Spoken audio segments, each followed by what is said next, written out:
আজকে থেকে রোজ একটা করে ভিডিও বানাবো, সে ছোটো হোক বড় হোক যাই হোক।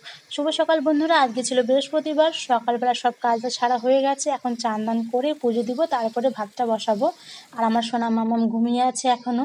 আর মামাম যেন ঘুম থেকে উঠে রোজ দরজার দিকে তাকিয়ে থাকে, কখন মামাম আসবে একটু করে নেবে আমাকে, কান্নাকাটি করে না।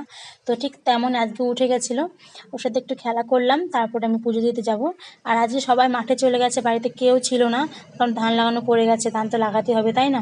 তো সকাল সকাল গেছে, রোদ ওঠার আগে সবাই বাড়ি চলে আসবে। আর আমার সব রেডি হতে তো বাবা চলে আসছে বাড়িতে, বাবার কাছে দিয়ে আমি পুজোটা দিয়ে নিব এবার।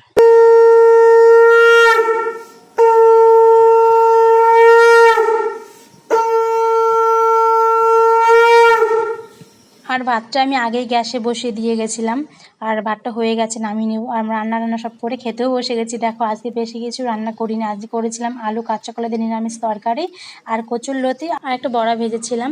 আর তোমার দাদাভাই আর আমি ভাত খেয়ে নিচ্ছি, কারণ এখন বাড়িতে কেউ নেই। আর মামাম ঘুমিয়ে আছে, একটু উঠে গেলে আর খেতে দিবে না, কারণ ওকে চান দান করাতে হবে, অনেক সময় লেগে যাবে। আর খাওয়া দিয়ে একটু পরে খেয়ে নিচ্ছিলাম আমি দুধেশ্বর। তো আজকের ভিডিওটা এতটাই, বিকেলে আবার রথের ভিডিও আসতে পারে, কারণ এবার আমাদের পাড়াতে রথ ঘোরানো হবে। সবাই এসো ঘুরতে।